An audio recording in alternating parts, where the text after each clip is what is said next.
Beberapa hari kemudian meninggal juga ini anak, tidak ada yang mau sholati. Sempat ribut di medsos di Sulawesi Selatan. Hati-hati kau capo. Selem muasa ngalemu. Islam dirimu. Lahir Islam, khitan Islam, akad nikah Islam. Tapi belum tentu kau mati dalam keadaan Islam, bos. KTP-mu Islam, tapi belum tentu kau mati dalam keadaan Islam. Ayat ini tiap Jumat dibacakan.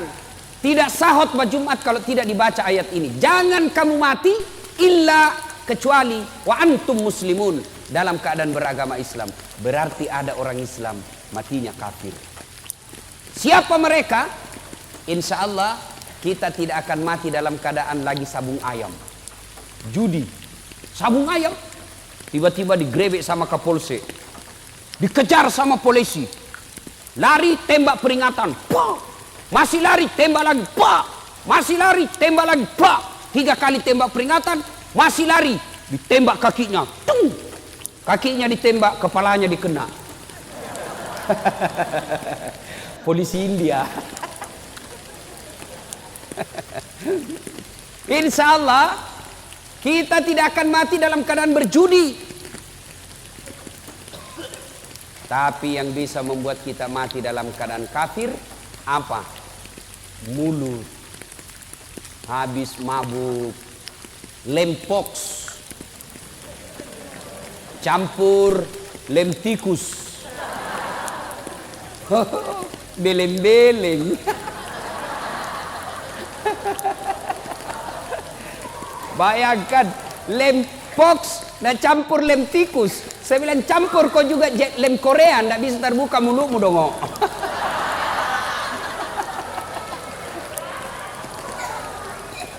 Ngelem. Mabuk. Oh, pas mabuk Pak, dia ambil motornya. Bayangkan Pak, orang mabuk setengah naik motor, tiang listrik dikira aspal. Pak, mati kafir kau cilaka. Coba, pas tabrakan dia tabrak listrik, Pak, dia bangun.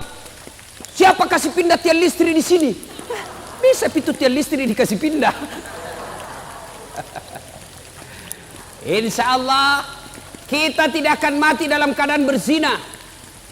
Ada duda di sini? Ada duda di sini? Ada. Dilarang menikah sama anaknya. Akhirnya dia pergi berzina. Umur 60 tahun. Makan obat kuat. Dia makan 2 biji. Pergi cewek usia 25 tahun. Overdosis. Serangan jantung. Mati di atas perut. Inna lillahi wa inna ilaihi. Ini matinya mati dalam keadaan kafir. Insya Allah kita tidak akan mati seperti itu. Tapi yang bisa membuat kita mati, makan barang haram. Contoh, jangan marah, contoh. Ada anak sekolah SMP, buru-buru pergi sekolah, diambil motornya, balap. Wah, ternyata tidak pakai helm. Dia langgar rambu lalu lintas. Dikejar sama polisi. Sehingga cabut, langsung ditarik kunci mobil motornya. Kamu melanggar. Kenapa kau lihat rambu ini? Kau tidak lihat? Saya lihat. Kenapa kau langgar? Saya tidak lihat Bapak.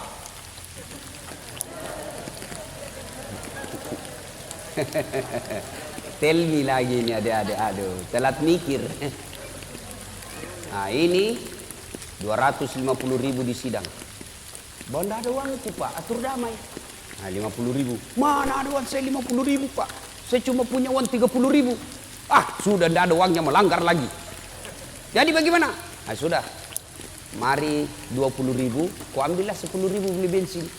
Dia ambillah 20.000, dia pergi warung Coto Makassar. Dia makan 2 mangkok Coto, 28 ketupat. Kenapa? Ketupatnya gratis. Kekenyangan, keluar, tabrak geng motor, pak, mati kafir. Kenapa? Ada barang sogok dalam perutnya. Auzubillah. Nah, itulah sebabnya tiap Jumat kita diikatkan wala tamutunna illa. Sadaqallahul azim. Maha benar Allah dengan segala firman-Nya. Ibu bapak, saudara-saudara sekalian, teristimewa yang kita muliakan, guru kita, ustadz kita, guru Hafiz, saya belum sempat kenalan namanya, Al-Mukarram Sayyid Muhammad, yang sama-sama kita muliakan dan mudah-mudahan dirahmati oleh Allah Subhanahu wa taala. Jangan bandingkan muka saya dengan Sayyid ya, pasti saya tenggelam. Jangan bandingkan hidungnya dengan hidung saya, kalah saya ya. Ibu bapak, saudara-saudara sekalian, dalam Al-Quran ada 3 perintah Allah yang sifatnya serangkai. Adik-adik ada yang tahu? Saya ulang, dalam Al-Quran ada 3 perintah Allah, berapa? Serangkai. Artinya tidak diterima perintah yang satu apabila rangkaiannya tidak dilaksanakan. Dia harus dilakukan bersamaan. Ada yang tahu adik-adik? Saya kasih hadiah. Ada yang tahu? Perintah yang pertama, dengar baik-baik. Perintah serangkai yang pertama, atiullaha wa atiur rasul. Taatlah engkau kepada Allah dan taat kepada Rasulnya. Artinya taat kepada Allah, sholatnya baik, zakatnya baik, tapi mengkhianati Nabi, tidak mengakui Muhammad sebagai Nabi, maka taatnya kepada Allah ditolak. Sebaliknya, taat kepada Rasul, Senin Kamis lancar, tahajud tiap malam, tapi tidak bagus akidahnya kepada Allah, taatnya kepada Rasul ditolak. Yang kedua, perintah serangkai yang kedua, ada yang tahu? Ada yang tahu? Ayo saya kasih hadiah kalau ada yang tahu. Yang kedua, aqimis shalah wa atus zakat. Dirikan solat, tetongangi sempajange, pasui sekemu. Tahu artinya itu? Ini bahasa Paris, Pare-Pare dan sekitarnya. Perintah serangkai yang kedua, dirikan solat, tunaikan zakat. Artinya orang yang mendirikan solat tapi tidak membayar zakat padahal sudah mampu, maka solatnya akan ditolak. Sebaliknya, orang yang bayar zakat, zakat harta dia tunaikan, zakat fitrah dia bayar, tapi tidak solat, zakatnya akan sia-sia. Perintah serangkai yang ketiga, ada yang tahu? Ada yang tahu? Ada? Yang ketiga, anis kurli wali-wali. Bersyukurlah engkau kepada Allah, tapi jangan lupa bersyukur kepada kedua orang tuamu. Jadi perintah serangkai ada berapa, Dek? 3. Ada yang tahu? Ulang? Ada yang bisa ulang? Ada yang tahu? Coba angkat tangan yang bisa. Ayo, ayo. Ah, ini. Ayo ke sini. Sini. Ayo. Ya. Coba. Ya. Ayo, siapa namanya, Dek? Siapa? Ah, sebelum menjawab pertanyaan tadi, pertanyaan passwordnya. Siapa namanya neneknya Ustadz Dasad?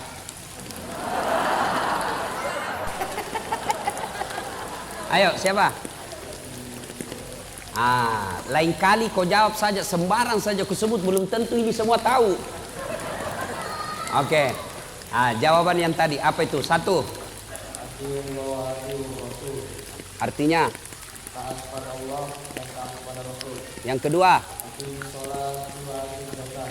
artinya Menunaikan sholat dan menunaikan zakat. 3.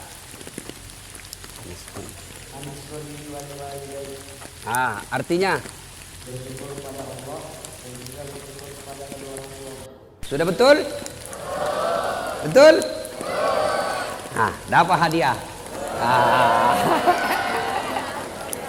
Lain-lain itu rasanya. Woi. Dek, beda itu rasanya uang Kapolres dengan uang Ustadz. Beda rasanya ya. Insyaallah. Nah, berkaitan dengan 3 perintah ini, ayo. Berkaitan dengan 3 perintah ini, maka saya akan membahas yang ketiga. Anis kurli wali, bersyukur kepada Allah dan bersyukur pula kepada kedua orang tuamu. Artinya, ada anak remaja hitam jidatnya gara-gara sholat, hafal Quran, Senin Kamis dia puasa, tiap malam dia tahajud, malam Jumat dia itikaf di masjid, kemudian membersihkan masjid, ikut ngajar ngaji di masjid, tapi durhaka kepada kedua orang tuanya. Bapaknya dia hianati, ibunya dia keluarkan air matanya. Kata Nabi, demi Allah, demi Allah, demi Allah, jangankan masuk sorga, baunya sorga diharamkan bagimu. Nah, adik-adik sekalian, saya ingin menyampaikan beberapa kisah anak durhaka. 1. Zamannya Isa alaihi salam. Ada yang tahu Nabi Isa nabi keberapa? Angkat tangan, siapa yang tahu? Hadiah. Siapa yang tahu? Nabi ke-20 tuh? Hah? Enggak dapat hadiah kalau berjamaah. 24. Zamannya Isa alaihissalam ada pemuda pak, bagus agamanya, kira-kira sekarang ketua remaja masjid kalau sekarang.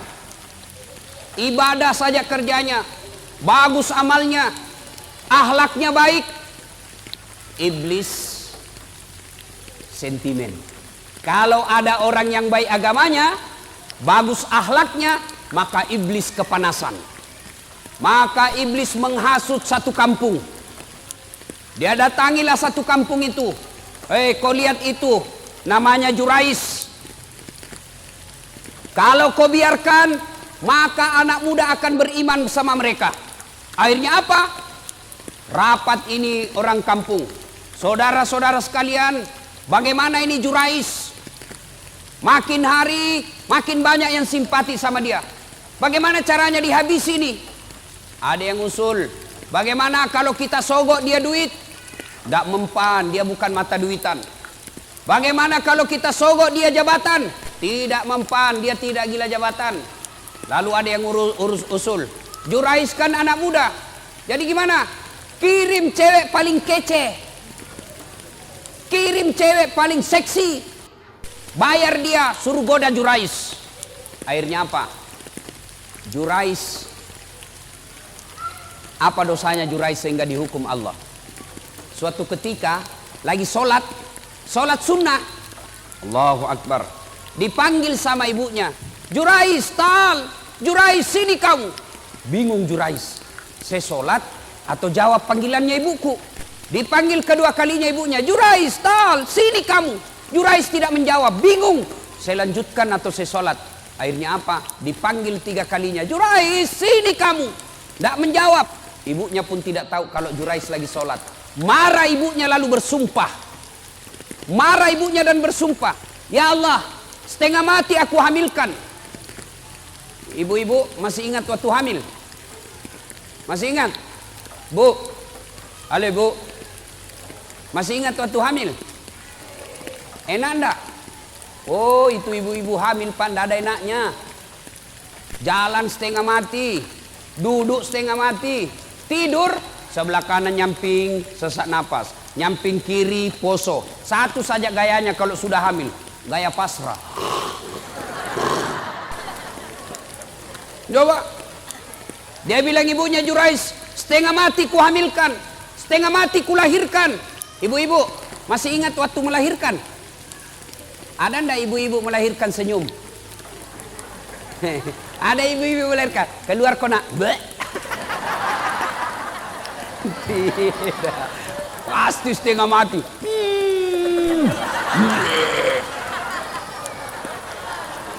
Iya toh. Paling kalau bapak-bapak menderitanya, kapan bapak-bapak menderita? Ngidam. Kalau istrinya ngidam, sampai ada yang tanya sama saya, Ustadz, apa doanya supaya istri berhenti ngidam? Saya bilang, apa ngidamnya istrinya Pak? Dia bilang, nanti dia bisa tidur kalau dia lihat saya duduk di atas lemari. Wah.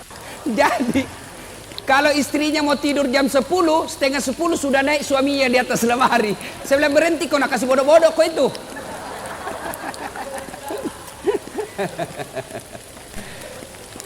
Dia bilang ibunya Jurais, setengah mati aku hamilkan, setengah mati aku lahirkan. Masa saya panggil dia tidak jawab?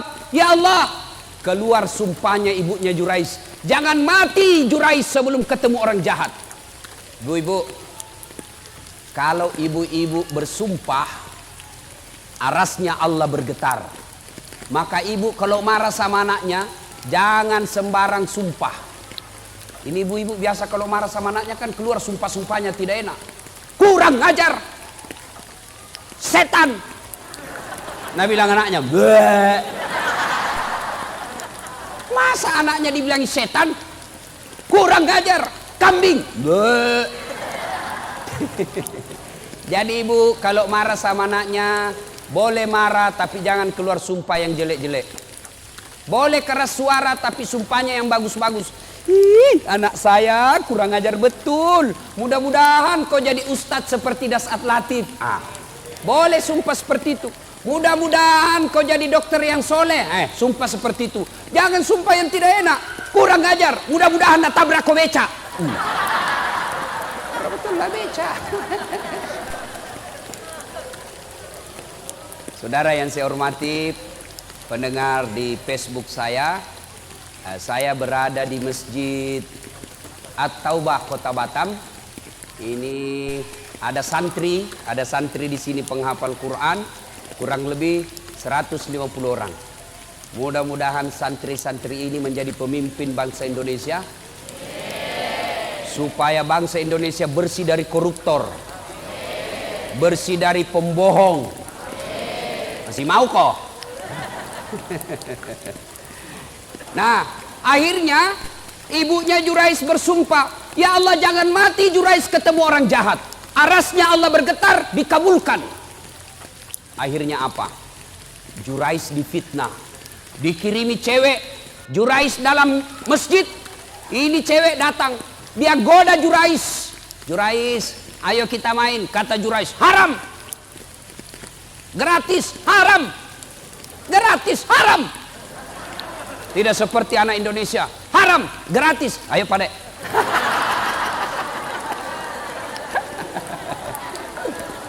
Ini cewek sudah dibayar, mondar-mandir di depannya Jurais. Jurais mantap, astagfirullah. Dia tutup matanya, astagfirullah, astagfirullah, astagfirullah. Kalau orang Indonesia, astagfirullah, astagfirullah. Mulutnya istighfar tapi matanya melotot. Astagfirullah, astagfirullah. Akhirnya ini perempuan gagal menggoda Jurais. Semakin dia menarik-narik telanjang, Jurais tunduk, tidak tergoda. Ini perempuan malu, sudah telanjang tidak dilayani, sudah dikasih duit tidak berhasil. Akhirnya apa? Dia pergi berzina dengan pengembala kambing. Setelah berzina di pengembala kambing, hamil. Tabrakan antara cowok dengan cewek. Dek, kalau mobil tabrakan, pak! Mobil sama mobil penyok. Penyoknya lari ke dalam. Kalau cewek sama cowok tabrakan, pak! Penyoknya lari keluar. Hamil. Begitu hamil ini cewek, dia kemana-mana pidato. Saudara-saudara sekalian, kenal tak Jurais? Kenal. Itu tuh yang kerjanya soleh, dia bilang dirinya. Yang kerjanya ibadah saja. Pembohong. Nih perut saya hamil gara-gara dia. Difitnah Jurais. Kemana-mana dia pidato. Saya hamil, Jurais yang hamili saya. Akhirnya satu kampung mulai marah. Hah? Jurais ternyata pencitraan. Jurais ternyata pembohong. Pura-pura alim. Mau pilpres datang-datang pesantren. Sudah dipilih, dibohongi kita. Marah. Akhirnya Jurais dilempari. Dilempar. Sampai kena pipinya. Berdarah pipinya. Kata Jurais, Demi Allah bukan saya. Ah, bohong, dilempar lagi, bukan saya. Demi Allah bukan saya. Akhirnya begini, kata Jurais begini, bos, biar saya bilang tidak, kau juga tidak percaya. Kau tuduh saya tidak mau terima. Jadi bagaimana? Kita tunggu sampai lahir ini anak, kita tanya siapa bapaknya. Ringkas kisah, lahir anak ini. Begitu lahir, masih merah, masih orok, dipencet pusatnya sama Jurais. Ya fulan, anak, ngomong kau, siapa bapakmu? Demi Allah, siapa bapakmu? Dengan izin Allah, ngomong ini bayi. Apa dia bilang? Bapakku bukan Jurais, bapakku pengembala kambing di tetangga desa. Apa dia bilang Jurais? Ku bilang memang bukan saya. Akhirnya Jurais bebas dari tuduhan itu. Coba adik-adik sekalian, Jurais, pemuda yang taat beribadah, dihukum oleh Allah gara-gara apa? Ibunya lagi memanggil dan ibunya pun tidak tahu anaknya lagi sholat.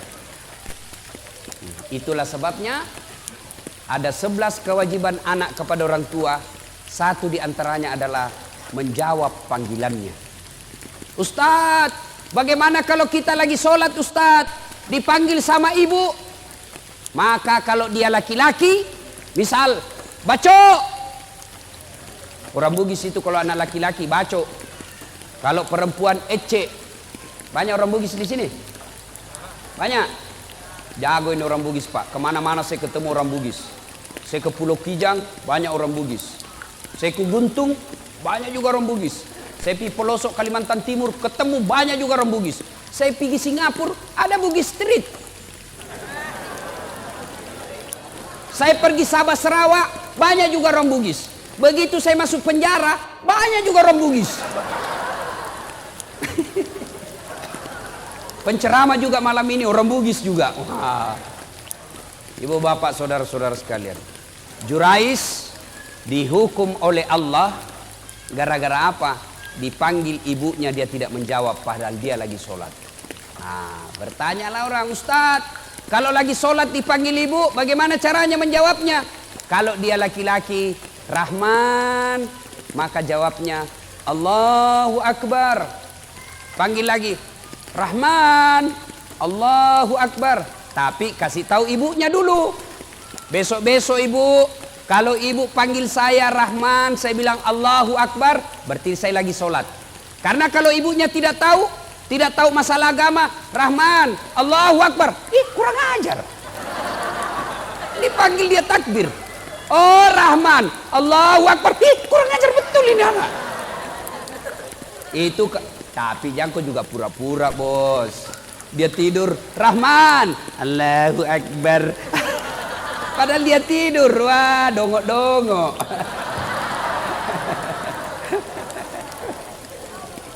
Nah adik-adik sekalian, kalau durhaka sama orang tua, biar hafal Quran, tidak ada buktangan.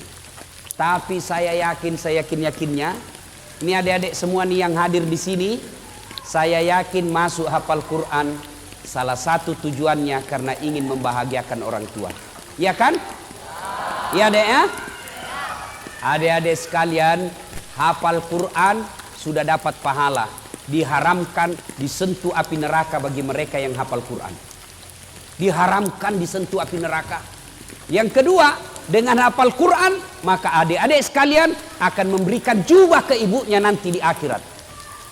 Ketika dinda di akhirat karena hafal Quran, maka Allah berikan hadiah kepada adinda ini, adik-adik ini yang hafal Quran. Ambil orang tuamu masing-masing, kasih jubah kemuliaan karena engkau menghafal Quran. Maka bapak-bapak, ibu-ibu yang ada anaknya hafal Quran, bahagia bapak-bapak. Ada orang bangga kalau anaknya pintar bahasa Inggris. Ustadz, itu tetangga saya hebat Ustadz.